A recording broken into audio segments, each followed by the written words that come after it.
Hey guys, welcome to my first Ghost of Tsushima guide for campaign. This is a re-upload since my first video had some quality issues that I wasn't happy with, and I also was rambling a little too much because I didn't have a script because I was trying to get it out as fast as possible. I still didn't manage to fully fix the exposure, which was the issue that I was having with that first one, and I think the re-uploading is probably going to make the almighty algorithm mad, but it is what it is. If you're new to my channel, you'll notice that most of my content is for the multiplayer's legend, which is where I have most of my hours in this game, but this entire game is one of my top 3 favorite games of all time. Now with the PC release, I felt it was a good opportunity to revisit the campaign, which I hadn't really played in some time. It's interesting to me that every time I replay the campaign, I notice new things, which oddly enough, I usually learn playing Legends. So for all new players out there, just know that the replayability for this game is incredibly high. This guide will highlight some items and techniques which I recommend you to prioritize for your first playthrough, or even if you've played the game before. They will help you optimize your experience if, for example, you're starting a new game on a higher difficulty.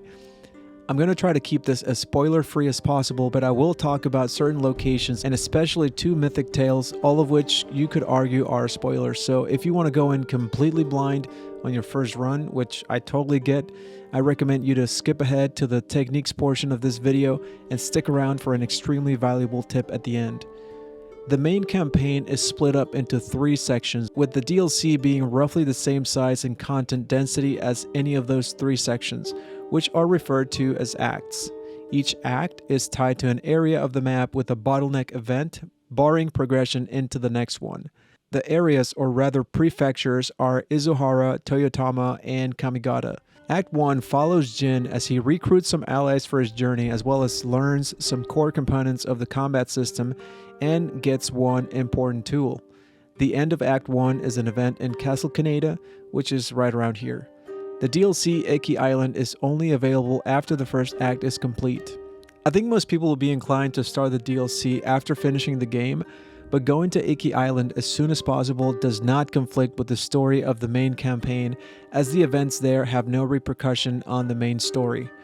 There are 2 major reasons to go to Iki. One of them is what I consider to be the best armor in the game by far, and the second one is a special ability which we will not talk about, because honestly you just have to see it for yourself. These 2 additions make the combat so cinematic and so incredibly satisfying that I wish I had had them for my first playthrough, which is why I am recommending any new players get those items as a main priority. You want to have them during as much of your playthrough as possible. I played the game on release and it remains a very special experience, but if I could choose, I would have chosen to have had them be a part of it. So let's show you guys just how to do that. After you've arrived in Toyotama, you want to ride northwest along the coastline until you reach this point, the Drowned Man's Shore. This is the access point to the DLC.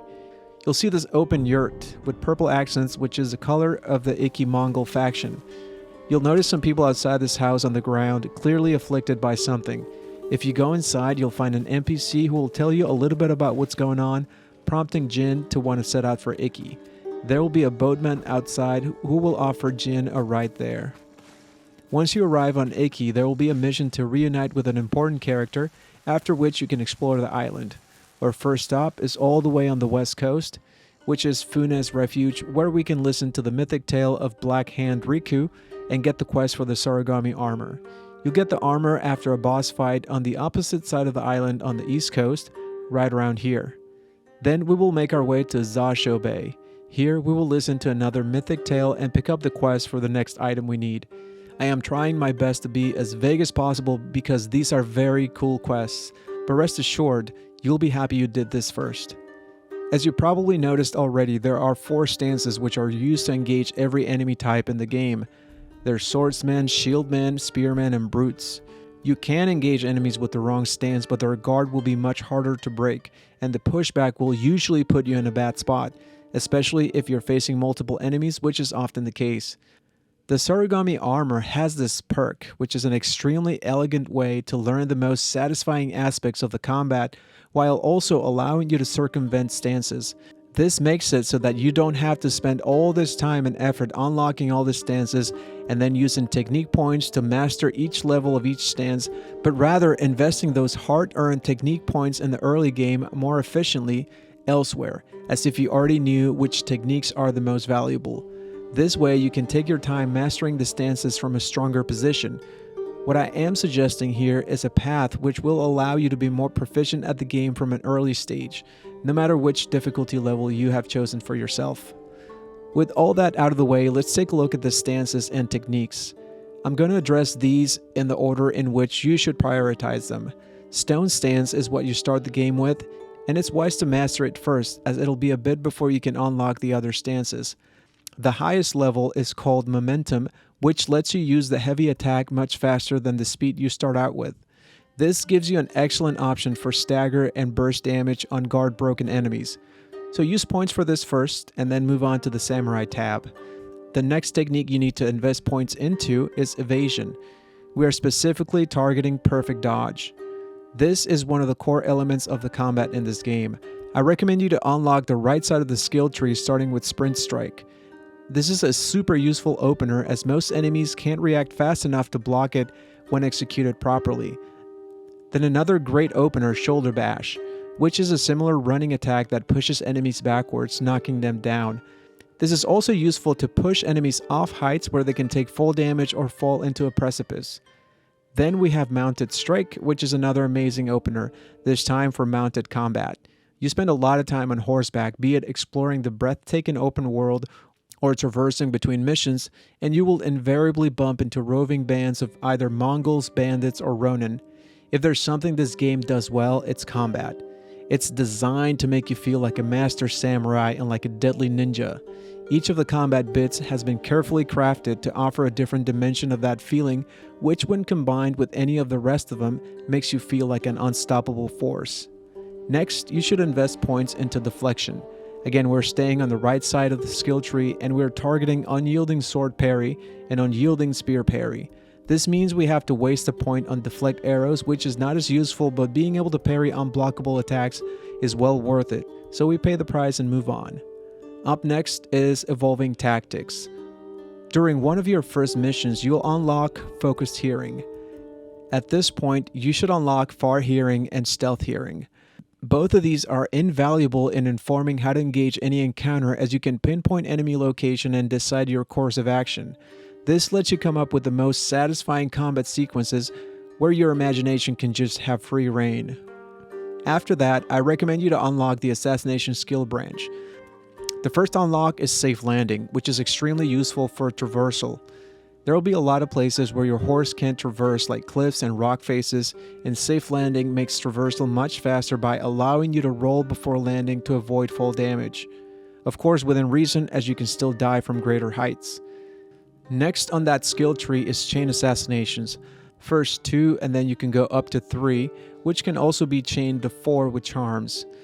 Assassinations are extremely powerful as they let you one-shot enemies that have difficult movesets, as well as tankier enemies except for elites, which you can still hit for big damage with a critical strike instead of an assassination. Now this is where it gets interesting, because this is where player expression meets game design.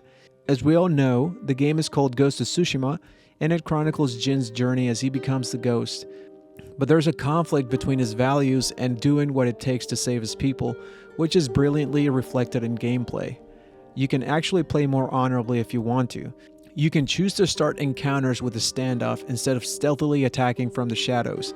Both ways are accommodated by the combat system and equally rewarded with resolve gains to heal or use special abilities. But make no mistake, the game is still about Jin becoming the ghost, so it's up to you how long you want to ignore heeding the call.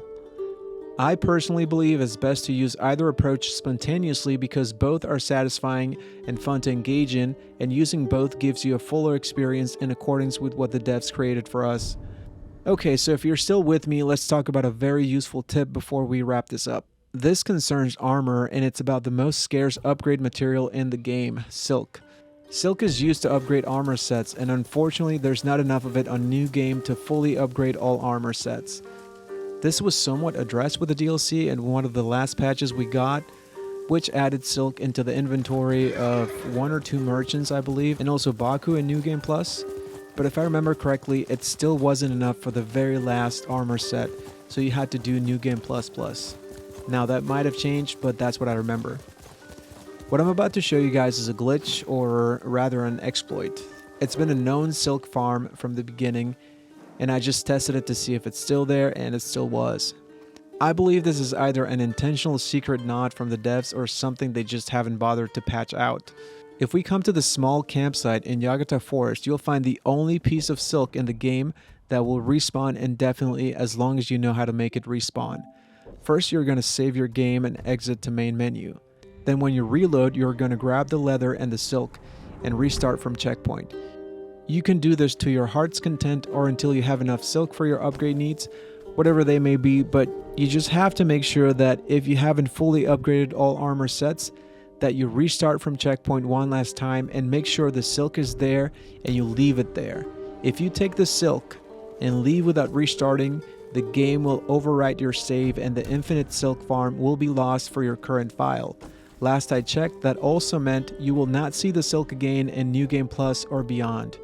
That might have changed, but again, why risk it? All you have to do is restart from save and not take the silk. And that's it. Those are all the tips that I had for you guys. I hope you guys found this useful. So yeah, thanks for watching again, and I will see you next time. Bye.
Hilvan, Archie! Zipsige,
よし、いい子だ。